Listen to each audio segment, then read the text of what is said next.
Eu não sei se a sua Bíblia, como que está a tradução da sua Bíblia. A minha Bíblia é diferente da sua, por isso que eu não vou dizer a página. Amém ou misericórdia? Amém. Glória a Deus, vocês são bons de Bíblia mesmo, já acharam, aleluia. Vai nos dizer assim no versículo 14: como muitos se espantaram com ele, porque desfigurado não parecia homem, e nem tinha aspecto humano. Versículo 1 do capítulo 53, ou melhor, versículo 3 do capítulo 53: desprezado e evitado pela gente, homem acostumado a sofrer, curtido na dor. Ao vê-lo cobriram o rosto, desprezaram nós não tivemos por nada. Versículo 4: ele que suportou nossos sofrimentos e carregou as nossas dores, nós tivemos um contágio. Nós tivemos um contagiado, ferido de Deus que afligiu.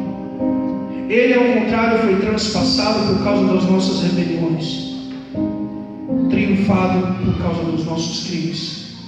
Sobre ele descarregou o castigo que nos cura, com que as suas cicatrizes nós fomos curados. Algumas traduções vão dizer: com suas pisaduras nós somos curados. Essa é a nossa palavra do Senhor.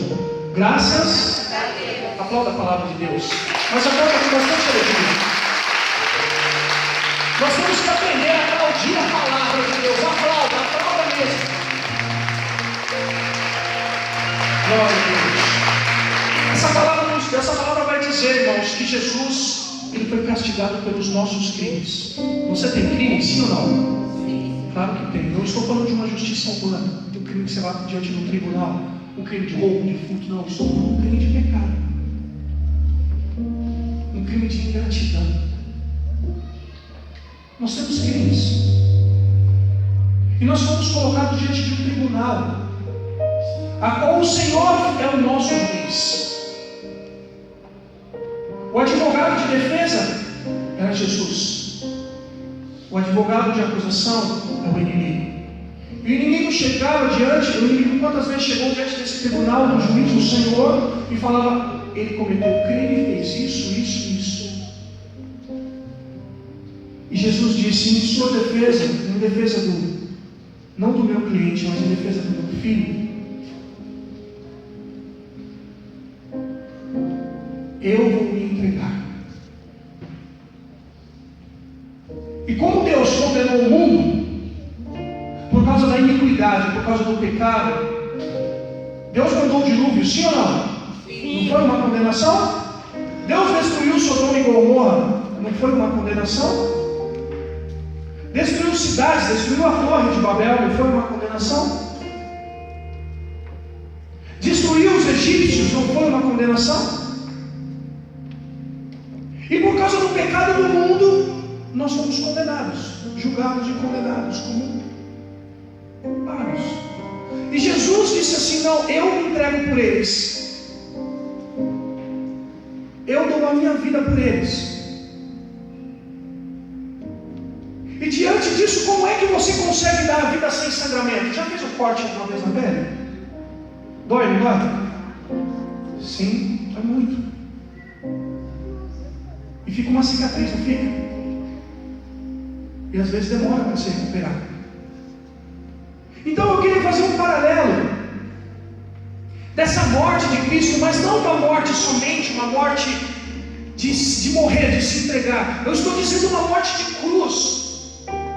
Irmão, se eu fosse pregar esse tema, como de fato eu deveria pregar esse tema, eu precisaria de pelo menos 2 horas para estar pregando. Mas aqui hoje o tempo é o nosso inimigo, nós temos um horário a cumprir. Então eu quero ver se eu consigo estar dando uma explicação mais breve possível para você.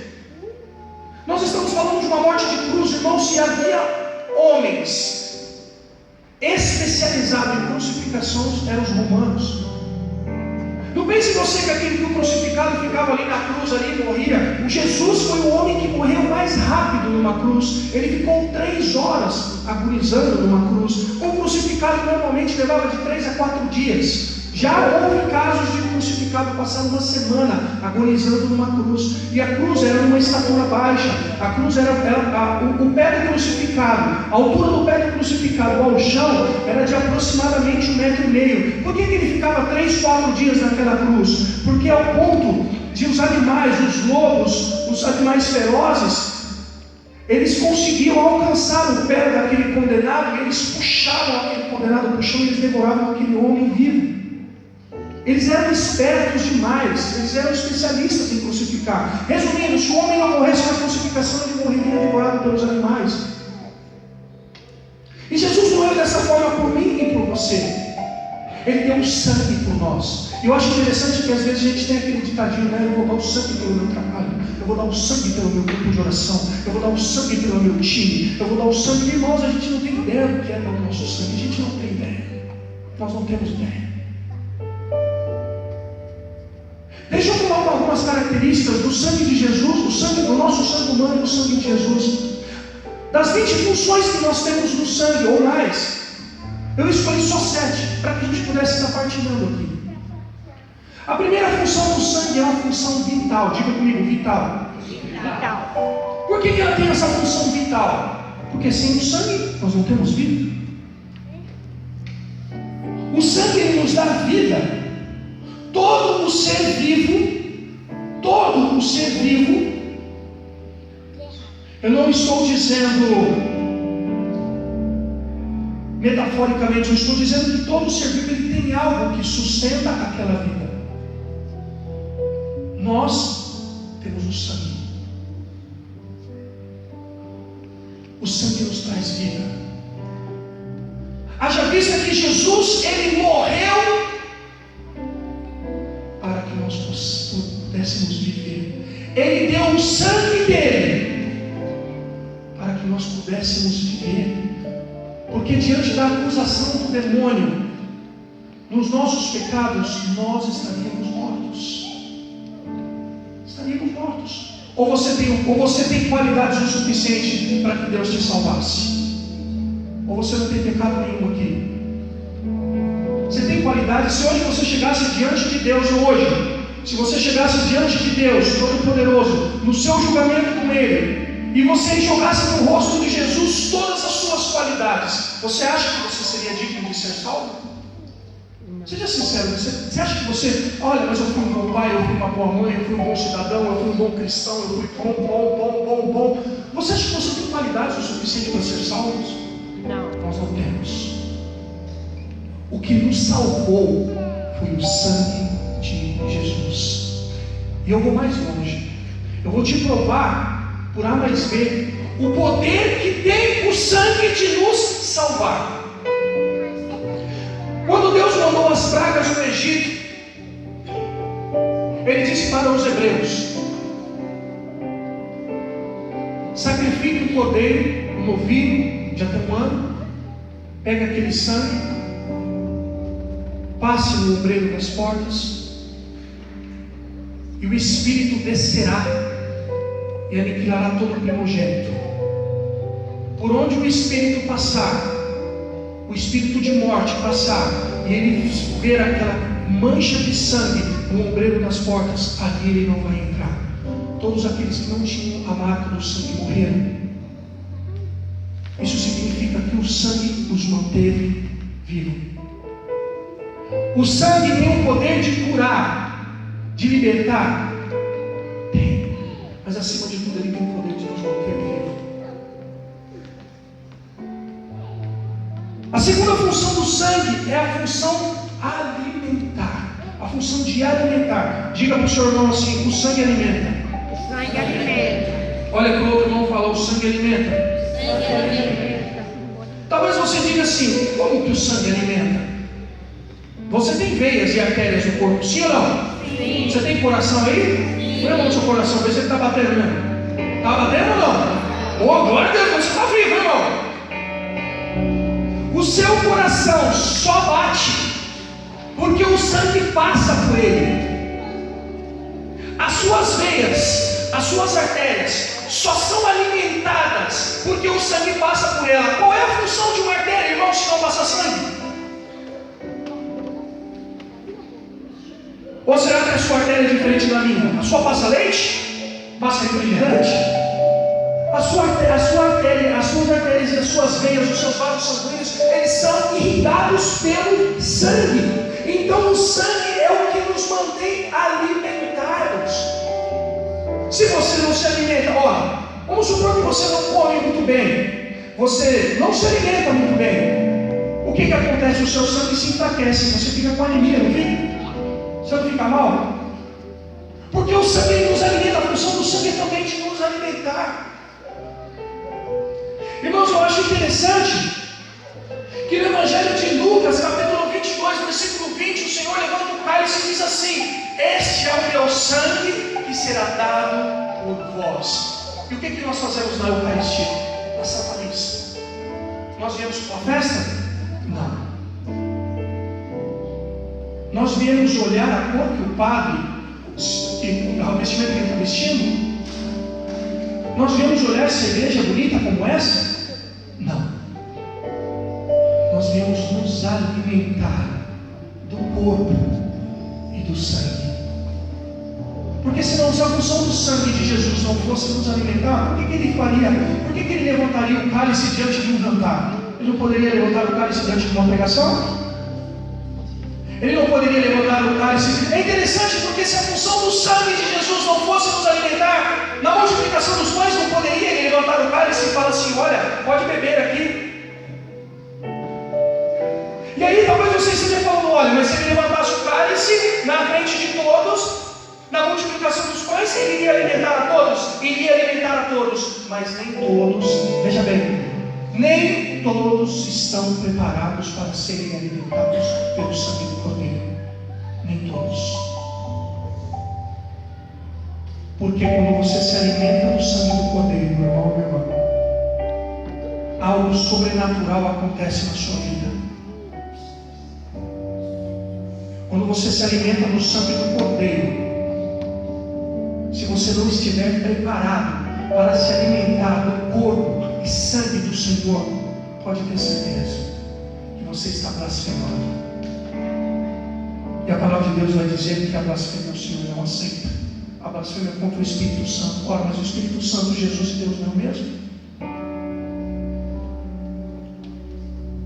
A função do sangue é de nos alimentar. Olha para o seu irmão e fala assim: o sangue de Jesus te alimenta.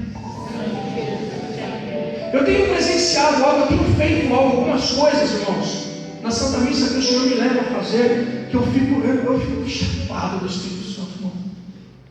Há uns dias atrás, eu tenho uma pessoa que eu amo muito e ela estava passando por um problema de saúde.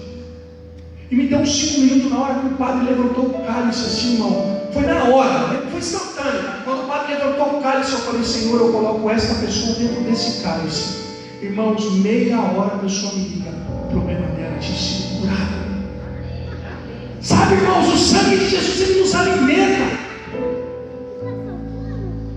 É algo tremendo. A terceira função do sangue: o sangue transporta. Diga para o seu irmão: a função transportadora. Qual é a função do sangue nosso? É levar o oxigênio, é levar os nutrientes, é levar as proteínas. Ora, se o sangue ele passa por uma veia, passa por uma artéria, por que ele passa? Simplesmente ele está passeando ali? Não. Ele passa porque ele transporta proteínas, nutrientes, oxigênio, para que nós possamos viver. Um cérebro sem oxigênio, um cérebro morto. E a função do sangue é justamente passar, é transportar.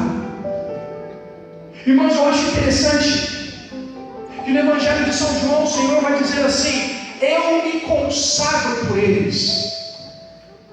Irmãos, o Senhor se entregou por nós. Se Ele se entregou por nós, veja bem, Ele transportou o sangue dele para nós, para que nós possamos ter oxigênio. O que é ter oxigênio espiritual?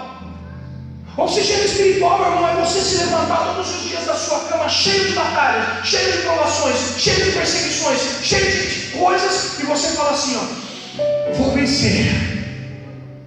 Vou vencer. O oxigênio te mantém vivo. As proteínas espirituais. Sabe, irmão, de você chegar e falar: não, eu vou me alimentar de Cristo. A função do sangue de transportar. A quarta função do sangue é a função regenerativa. Quando você faz um machucado, irmão, se o seu machucado, uma ferida, um corte, qualquer coisa que você fizer, que cortar a sua pele, que violentar a sua pele, se o sangue não passar por ali, o que acontece? Necrosa, não é verdade? Uma trombose, necrosa. Um corte que não passou o sangue, necrosa. Porque a função do sangue é de regenerar, entende, irmão? A função do sangue de Jesus em nossa vida foi nos de regenerar, de sarar as nossas feridas. Aqui no capítulo 53 do livro de Isaías vai falar que Ele morreu pelas nossas dores, pelas nossas enfermidades. O que nos traz dor, irmão? São cortes, são machucados. Machucados na alma, machucados no espírito, machucados na carne.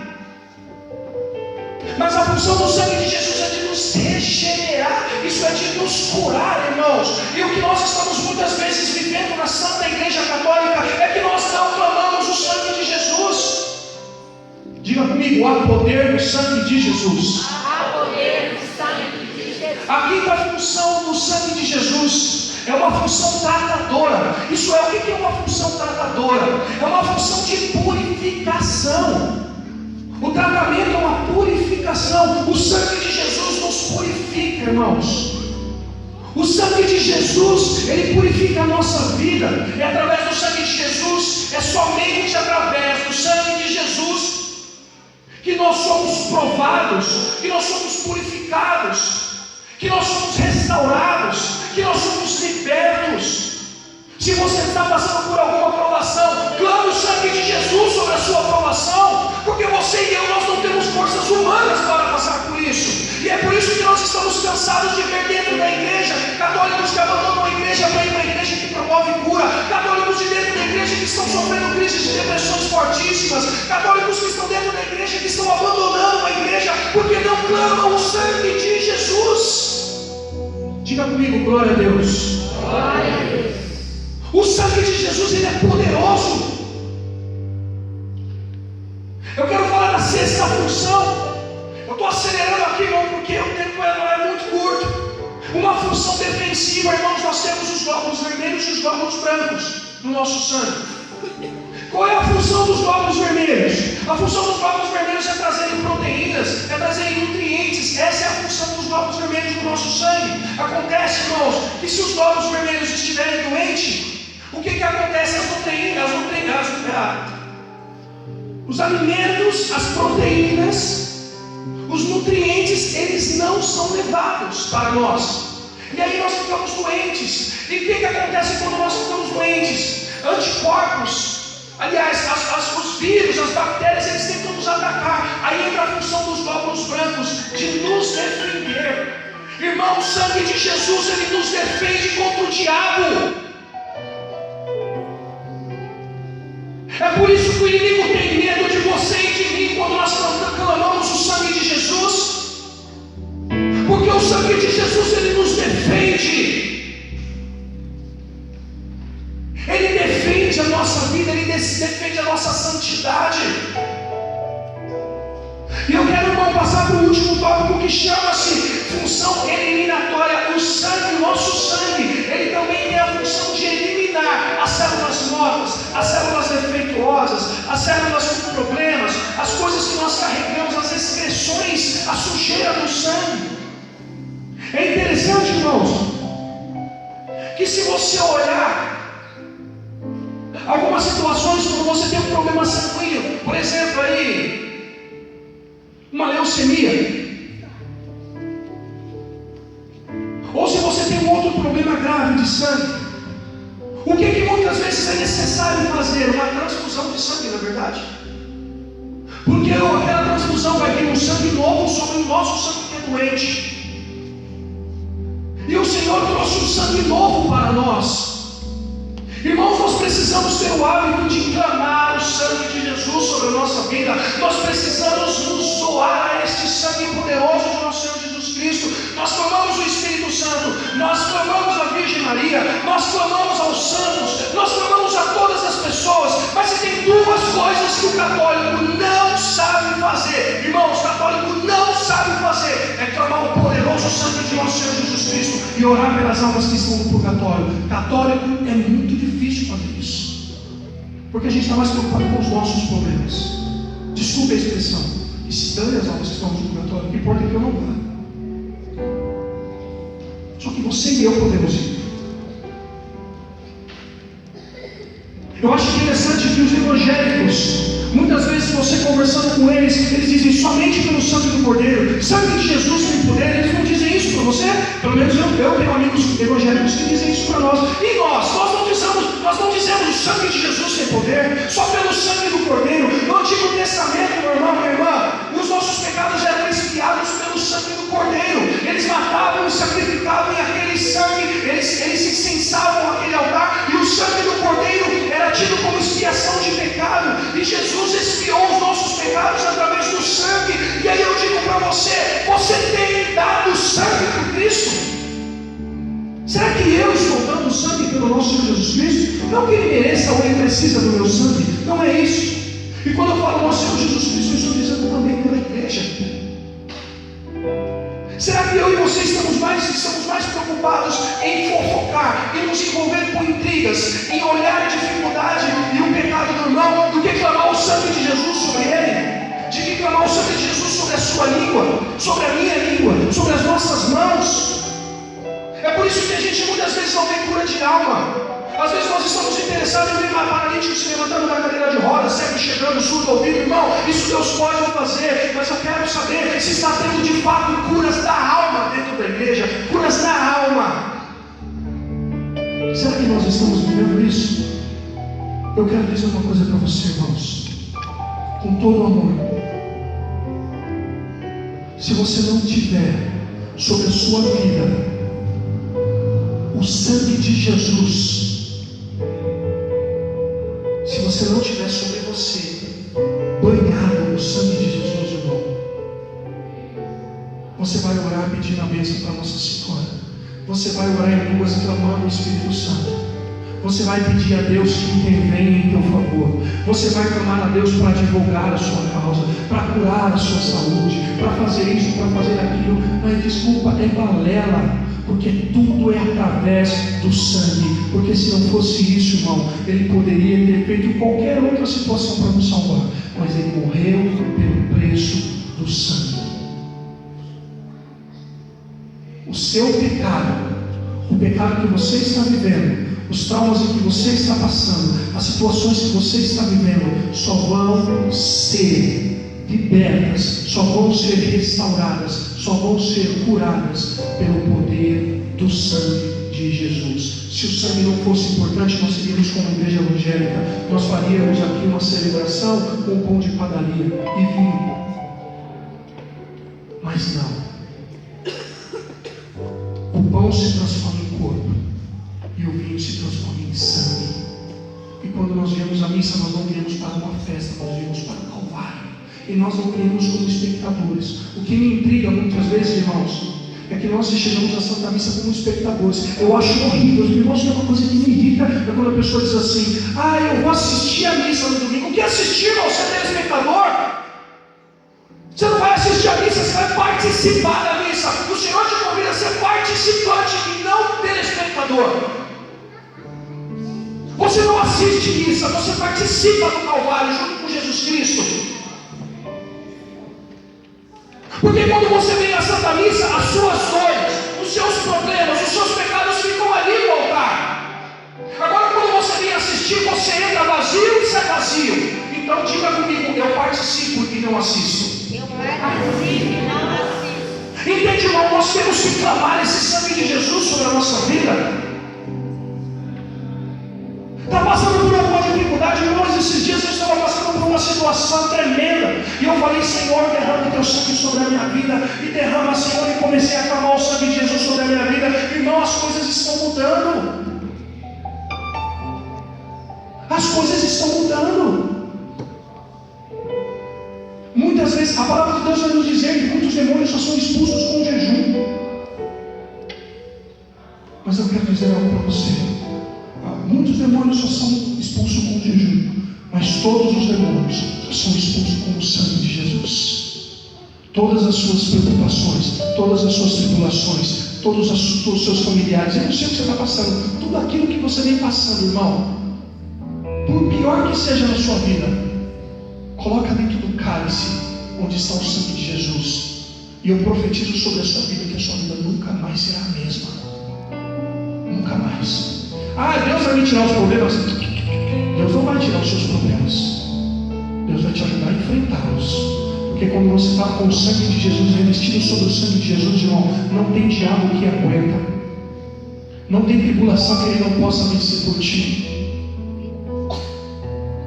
Olha para o seu vizinho assim: somente o sangue de Jesus pode salvar. Somente o sangue de Jesus pode salvar. Olha para o outro vizinho e diz: somente o sangue de Jesus pode salvar.